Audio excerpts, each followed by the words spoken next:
What is going on, everyone? My name is Boyd and I am back with some more Age Mythology, the Titans action, spawning in the bottom of the map in the blue color, playing as Odin. His name is I am Joe's opponent today in the red color, playing as Thor. His name is King Kong 666. We're going to refer to him as Jelly because it's his name. This is how we do things. When you smurf, no, we don't call you the smurf name. We are going with Jelly. The map is Oasis. This is game number 2 of this Best of X series on a Shoutcast Sunday. Nice and friendly games between some very, very strong players. And maybe we're going to see a remake because King Kong made an ox cart. Not sure about that one. Ulfsark going to be running around. He's got the double Ulfsark out already. Had that first game with a nice win from Joe employing the build tower strategy. The build tower strategy is always an interesting one, to say the very least. This is worse than the lead off. No, we got the double offs out for both players. They're going to be trying. Okay, we're going to go into a different game.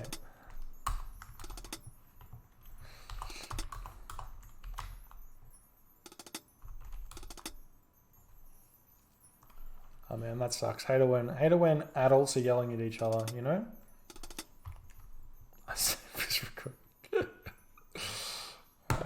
Alright.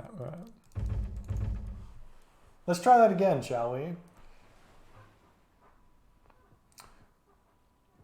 Hey, Halid, thank you so much for your kind words. Hopefully the camera is everything you hoped it would be and more.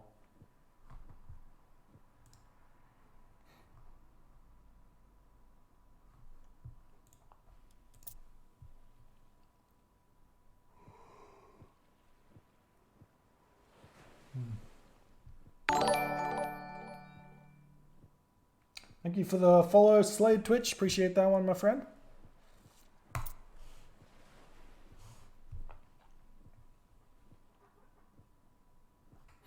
Burek. Skopos, Burek, Eshlo, Mak. What is going on, everyone? My name is Boyd, and I am back with some more Age Mythology, the Titans actions, spawning in the bottom of the map in the blue color, playing as Thor. He's from the DoD clan. His name is Joe.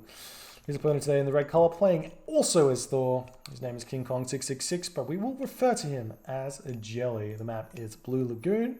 These guys were playing random Norse, and they both rolled Thor. So we got a nice and juicy Thor war. Super interesting matchup, but who knows? Who knows what's going to come of it, you know? Anything can happen. The first game, Hades versus Poseidon, we saw a lot of towers, a lot of siege weapons, a lot of archers. Very interesting right there. And we do see that Joe goes for the double attack on the giraffe to get out an early pick sticker. We see a similar thing here from Jelly, but fortunately not researching pick sticker just yet. He's got the gold. He's probably got the favor as well. Oh, he doesn't have the favor. That's unlucky. I wonder how Joe got it then. If he didn't even kill the giraffe. Weird. Weird. Apparently I look like a Middle Eastern DJ. You know what? I'm going to take that as a compliment. Thank you very much. Appreciate that one. Trustify, you've got kind words. We like you. There we go. Pig stick is now coming out. Maybe there's a couple of attacks on a monkey. There we go. The baboon over here does take the hit for the team. You're going to get that pig sticker out as fast as you possibly can. Only one Ulfsark from both players here. I don't think there's that many pigs on the map, so it's not really that imperative to get your early scouting out in order to get all the pigs. That being said, I'm interested in why both players opted to not scout a little bit early with their pigs. Especially as Norse. Norse has got some of the worst early game scouting if you only go with one Ulfsark. And those pig scouts can really assist you in figuring out a lot of what's going on your side of the map and the stuff that you can miss and all of that other good stuff here. And we can do see a little bit of scouting here from Joe's pigs, but he could just grab this guy and just go blah, blah, blah, blah, blah, blah, all around with all the flags, hold shift, and you know, he'd be in a decent enough position there. We've got some lag here. We've got some idle villagers. Going to be moving forward. There's an elephant up here he can grab. Start eating that bad boy there. Move over to the rhinoceros. Get the gazelle. Feel good. Got a really forward temple here from Joe. Jelly did say he wanted to do an aggressive matchup here. And it is looking like this town center is probably not going to get spotted because we've already seen the scout here from Jelly, and these villagers, they'll be not quite in range. You can see the line of sight cuts around like this here where my mouse is, so he needs to get a little bit closer to this temple. And there is this baboon here, but there's no real reason for him to scout it. This villager is maybe he got that one there. Maybe he sees it. I'm not sure I can... Yeah, it's not extended edition. I think maybe that got spotted there. But even if it did, I'm not sure if that's going to matter all too much at this point. Joe's still not advancing just yet, even though his temple's up, so it's a little bit early on the temple. Even though the... I mean, he's got the early forward temple in there. Here we go, another ox cart out, and then just about to advance here. And actually, we're seeing Freya coming through for Jelly, and Freya coming through for Joe. You know, sometimes you just wish you just see 4 SETI so you can get those really, really powerful Ulfsark. Go 4 SETI Bragi tier, and then you just get all the upgrades, and then your Ulfsark are just like really beefy boys. But not going to happen. We're seeing Hersa coming out, and looks like Jelly did see the temple. Going to be moving over to these giraffe here. But surely we're going to see these Hersa make their way over there. We've got Pygmalion statue as well. That's a nice relic pickup. There's also Toothed Arrow. It's not that important. I'm not sure it gives too much to Norse. I think it does affect Throwing Axemen, though I'm not 100% sure about that one.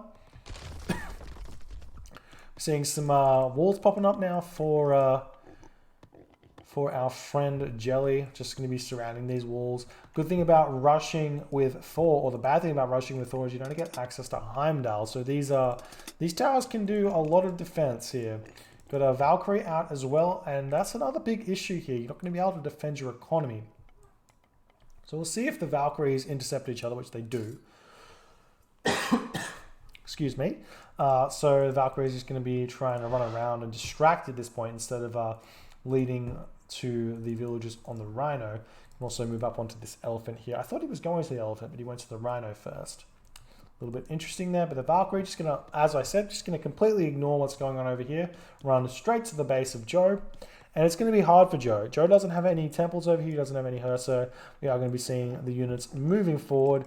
They can sort of hit the sentry tower, but not that important. I'm going to be seeing Ulfsarks getting pumped out here right now for Jelly.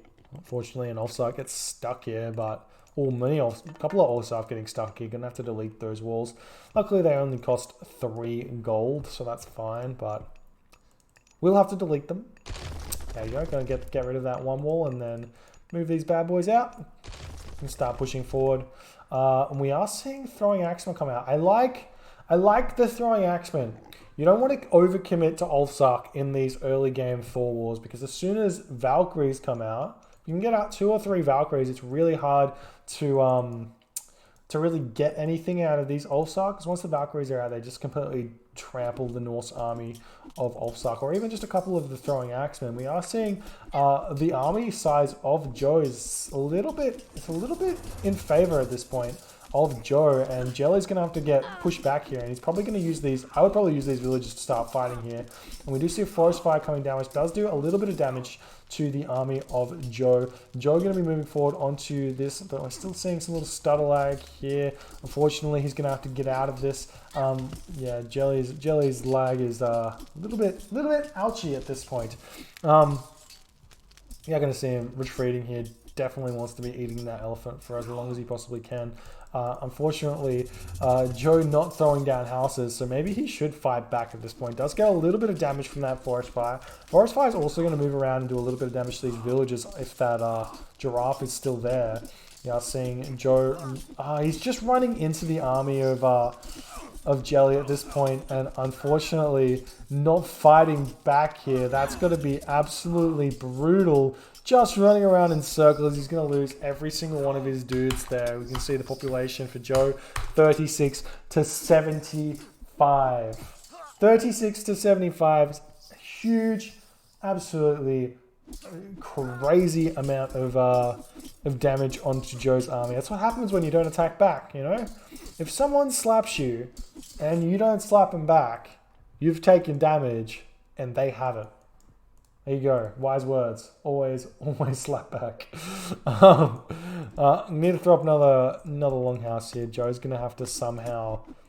Unfortunately, well, I mean, it's not over. The good thing about having a forward base as Norse is you can just give up on that base, move back to your home base back over here, and then you can throw up longhouses in your own base, and basically it takes a while for Norse to bash all this stuff down.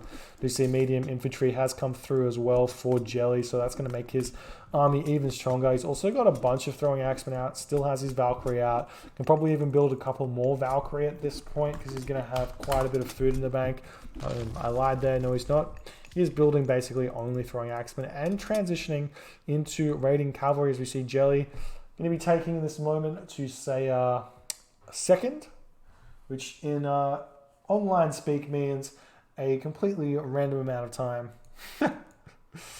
Unfortunately, losing Pygmalion statue as well. We are seeing that looks like the Ulfsark run right by these gatherers as well as they manage to get onto the zebra. We're going to be starting yet again. We are seeing the Ulfsark running into the woodline of Joe. This is going to hurt just a little bit. He should be able to survive here. Nope, not going to be able to get all of those guys out, but does get everything else out. It's only one villager loss. It's not going to be that big of a deal on the economy there, but throwing axemen right now is going to be the big story. Look at them all. There's already 12 throwing axemen here, so only 7 for Joe, and they're just going to do so much damage. You're going to get the Valkyrie into the line over here, and Joe does decide to tap out. So that was GG. Well played there by Jelly. Unfortunately, I think there was something weird going on with Joe's army, just not fighting back. Looked like he wanted to fight, but just didn't manage to, and unfortunately, that was that. We just did a little bit of apologize for the lag. But I think Joe, if you're going to be advancing this fast, you need to be attacking the food sources of your opponent. Not necessarily the buildings over here or anything. You need to go straight for food sources, shut down the hunt, and that's kind of it. Anyways, I think Joe's out, so